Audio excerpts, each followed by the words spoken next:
Boa noite a todos, bem-vindos ao nosso canal, né? Aonde estamos para aprendermos uns com os outros. Meus irmãos, eu recebi uns telefonemas me dando umas orientações maravilhosas, claro. Tudo que é para o nosso bem, né? É para o bem de todos. Então, aí os comentários eram o seguinte, que para eu ler o Evangelho mesmo, o Evangelho de Jesus, né? O item do Evangelho e depois o item do Evangelho explicado, né, por André Luiz, como eu estou sempre passando, né? Nós estamos no capítulo 5º, hoje é o 12º item, acerto de contas. Aqui está no livro que André Luiz nos explica maravilhosamente, não é? Mas nós teremos também nosso entendimento com a lição que nos foi dada no Evangelho, não é? Então, vivendo o Evangelho do André Luiz, vou passar o primeiro e o segundo volume, completando todas as lições do Evangelho, com certeza, devagar e sempre. E no Evangelho, no livro do Evangelho mesmo, no Evangelho de Jesus, está Motivos de Resignação, o item 12. É o capítulo Bem-aventurados aflitos, mas o item 12, Motivos de Resignação.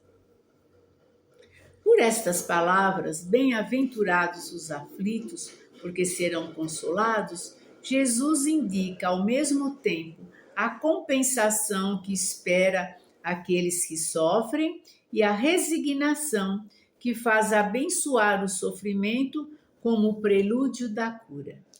Essas palavras podem ainda ser traduzidas assim: deveis considerar-vos felizes por sofrer, porque as vossas dores nesse mundo são a dívida das vossas faltas passadas, e essas dores, suportadas pacientemente sobre a terra, vos poupam séculos de sofrimento na vida futura.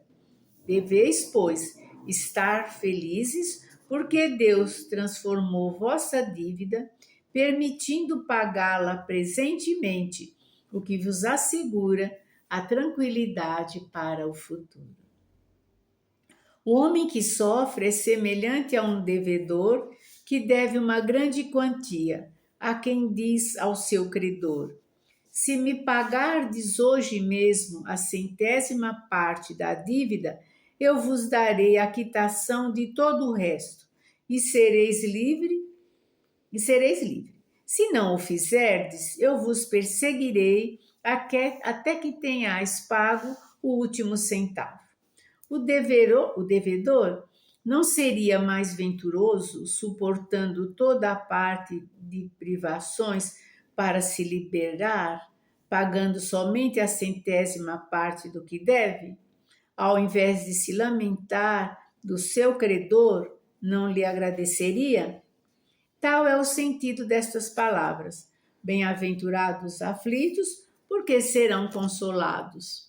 São felizes porque se quitam e depois de se quitarem estarão livres.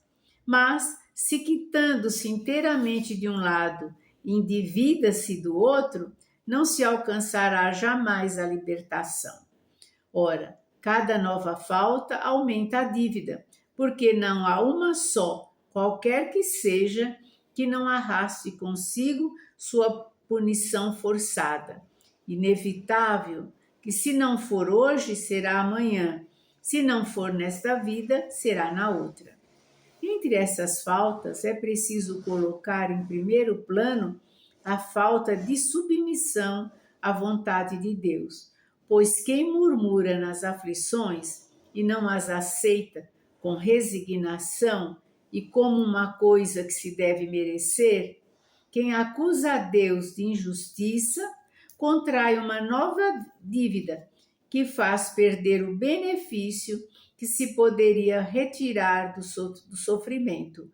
Por isso, seria preciso recomeçar absolutamente, como se a um credor que vos atormenta pagasseis prestações, tomando-lhe a cada vez um novo empréstimo. Será que eu fui clara, meus irmãos? Entre essas faltas, é preciso colocar em primeiro plano a falta de submissão à vontade de Deus, pois quem murmura nas aflições e não as aceita com resignação e como uma coisa que se deve merecer, quem acusa a Deus de injustiça contrai uma nova dívida que faz perder o benefício que se poderia retirar do sofrimento. Por isso, seria preciso recomeçar absolutamente, como se a um credor que vos atormenta pagasseis prestações, tomando-lhe a cada vez um novo empréstimo. A sua entrada no mundo espiritual, no mundo dos espíritos, o homem está ainda como o obreiro que se apresenta no dia do pagamento. A uns o Senhor dirá: eis o prêmio de vossos dias de trabalho. A outros, aos felizes da terra, aqueles que tenham vivido na ociosidade, que colocaram sua felicidade na satisfação do amor próprio e dos prazeres mundanos, ele dirá: a vós nada cabe, porque recebestes vosso salário na terra. Ide e recomeçai a vossa tarefa. Então, esse é o nosso capítulo 12, não é? A sua entrada no mundo espiritual, no mundo dos espíritos, o homem está ainda como o obreiro que se apresenta no dia do pagamento. A uns o Senhor dirá: eis o prêmio dos vossos dias de trabalho. A outros, aos felizes da terra, aqueles que tenham vivido na ociosidade, que colocaram sua satisfação na satisfação do amor próprio e dos prazeres mundanos, ele dirá: a vós nada cabe, porque recebestes vosso salário na terra. Ide e recomeçai a vossa tarefa. Então, esse é o capítulo 12 e nós vamos à explicação do nosso André Luiz. Acerto de contas, como eu falei, né? Capítulo 5, a lição 12. Enfermidade dolorosa? Trate-se e não acuse a providência. Conflito íntimo? Aceite-se e não cultive amargura. Convivência difícil? Melhore-se e não culpe os outros. Casamento atribulado? Entenda e não complique as coisas. Parentela descontrolada? Ajude e não se entregue a cobranças. Filho rebelde? Aconselhe e não se renda à agressão. Pais exigentes? Tolere e não fuja ao respeito. Fracassos repetidos? Prossiga e não perca o equilíbrio. Vida apertada?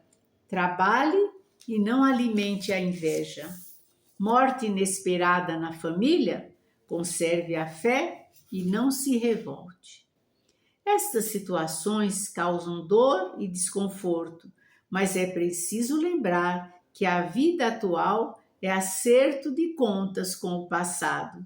A aflição de hoje é o resgate do débito de ontem. E eu diria, meus irmãos, como pequenina que sou, né? Eu digo que nós contraímos muitas dívidas nessa encarnação. E quando reconhecemos aqui nesta e pagamos, estamos quites.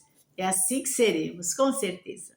Compreenda, pois, com a doutrina espírita, o propósito da experiência no corpo físico e, aprimorando-se à luz do Evangelho, pague sem reclamar, porque o sofrimento resignado dá direito a desconto na dívida. Contudo, aquele que paga sob protesto, insurgindo-se contra a bondade de Deus, sofre as penalidades da insubmissão e contrai novo débito, permanecendo mais tempo no cadastro dos inadimplentes. Ai, que nome feio! Cadastro dos inadimplentes. Até o nome é difícil de falar. Então, nós vamos nos esforçar para não contrair débito, né? Para não contrair mais débito. Fiquemos com a lição. Espero que tenham gostado, né?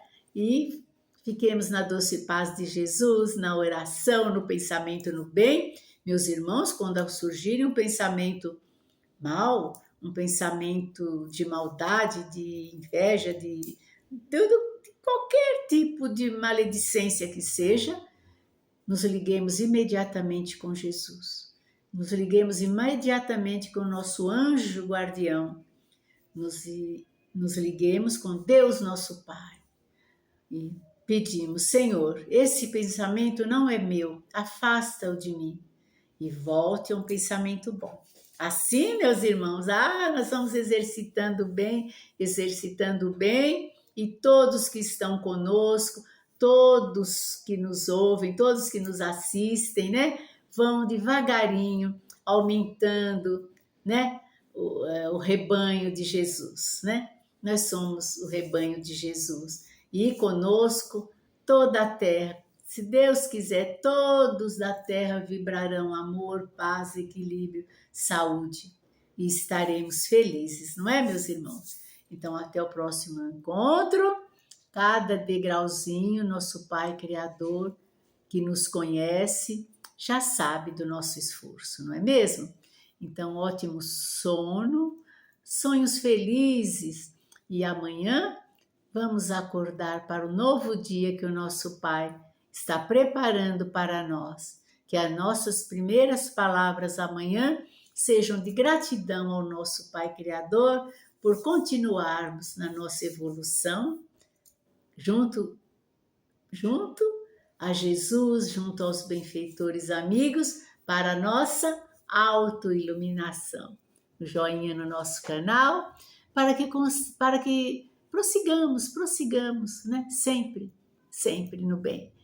no bem, porque somos um espírito dentro de um corpo. Não podemos esquecer disso. O espírito não morre, o corpo volta, né? A matéria volta à terra, mas o espírito continua. E nós continuaremos a nossa evolução sempre. E assim é.